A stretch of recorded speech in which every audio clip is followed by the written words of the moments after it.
Bigger plans just being unveiled for development on the southwestern shores of Oneida Lake. The project announced just 2 years ago, already tripling in size before anything has even been built. Joining us now is the developer behind Lakeshore Village, Guy Hart. Thanks so much for being with us in the studio today, Guy. Thanks for having me. Well, before we jump into those exciting new plans, if you could just give us a quick update on the Great Northern Mall project. How's it going? When will we see real construction? Because that's also yours too, Great Northern. Yeah. Well, we're big part of it, yes. As you know, last month we received a referral back to the town board, and then the town board approved and sent the project back to the planning board for the final iteration of the plan, which triggered us hiring our urban planning team and doing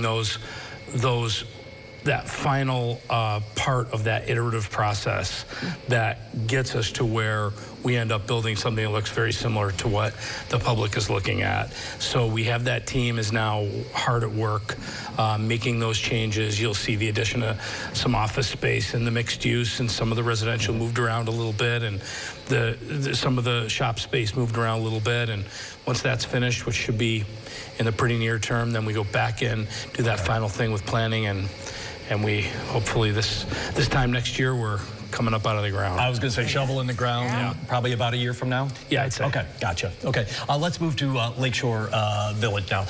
How would you describe it to somebody? Quick elevator pitch. So I would say, I'd say go to our inspiration. Look at places like Rockport, Massachusetts, or Nantucket, or right close to our own hometown, Skaneateles. Oh. We looked at viability of doing a project for all that had upscale elements to it. Can you do that in central New York? Yeah, you can do it. It's already happening. The highest priced real estate per front foot on freshwater in the United States is 30 minutes from where we sit in Skaneateles. So we know we can do it, and we know we can create a village center on the lake.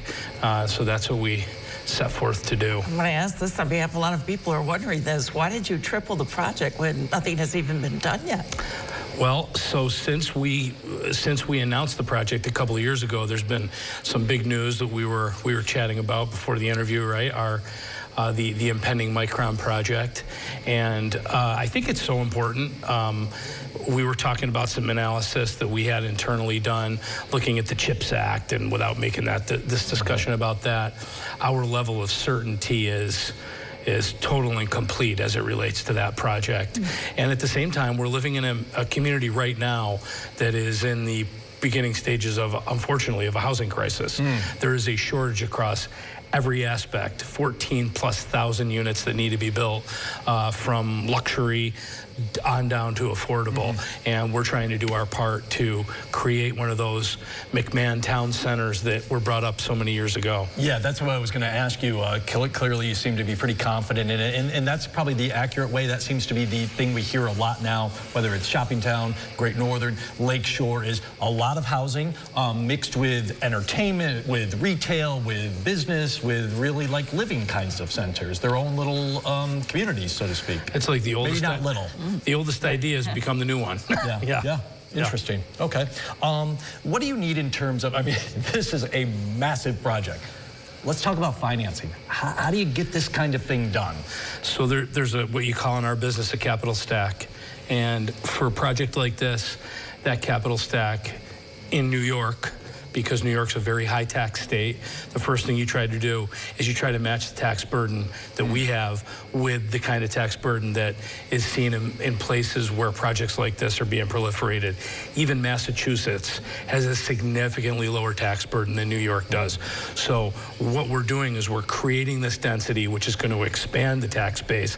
On the face of it, it's tax abatement, but what it really is right-sizing that tax burden. Okay. The next part of that stack is equity, local equity from people like us. We have over $9 million in the Lakeshore project right now in our Heartline cash in that deal. Wow. Then there's debt. We have a great lender, Pathfinder Bank, right now on the ground with us, who we are thankful for. And then that last piece will be institutional equity. And those commercial lenders will turn into the various aspects of the projects that go vertical. Will have different commercial lenders for each of them. Okay, hence the stacking. Right, a lot of pieces in place. We've got about 15 seconds left. Town and county approval, any problem there? The overlay district is moving quickly. The team that works for the town of Cicero, who I can't say enough about, you know, the town of Cicero, I will say this, the 5 board members, including the supervisor, when it comes down to it, they get things done. They are getting things done together as a group. And given everything going on in the community there right now, we're confident they're going to continue to do that here.